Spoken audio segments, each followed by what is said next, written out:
Hey guys, Kaitlyn Ramsey here from Corporate Safety Group. I'm coming at you from my backyard to talk about glove safety. And the reason I'm coming from my backyard is to show you what I found today. So my husband had a honey-do list last weekend, and I made him wear some gloves for that, his different activities outside. And I'm going to tell you a little bit about how to properly store your gloves. And first I'm going to start with how not to properly store your gloves. And if you look here,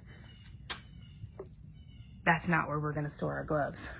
My husband liked to just put it there right on the ground, and that's not where we're going to store our gloves. For those of you who are in Texas, you know, lots of creepy crawlies, things that are going to go in those gloves. I'm personally just going to go ahead and throw those away because I just don't know what's going to be in there.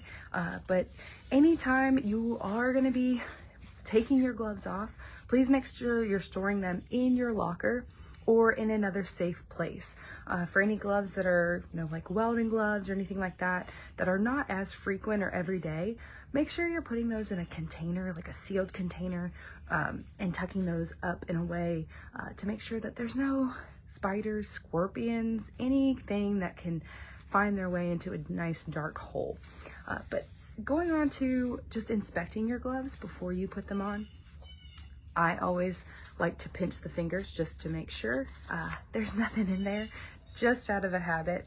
But before you put it on, just go ahead and take a look at your gloves. Make sure that there's no cuts or any kind of tears, any visible sign of damage. Just make sure before you put it on, and once you put your gloves on, just run that through again. Make sure once you can spread your fingers out, see if there's any other types of cuts or anything else in there. And once you've done that, you know you're safe and good to go.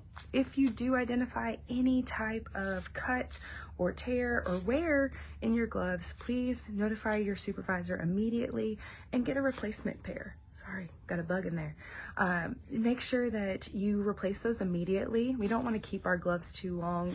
If you have any wear and tear, you want to make sure that you get that replaced, and you guys will be good to go and safe. Please make sure you always do a visual inspection before you put your gloves on each day, and then store them properly. You never know what's going to be in your glove if you don't store it properly. Have a great day.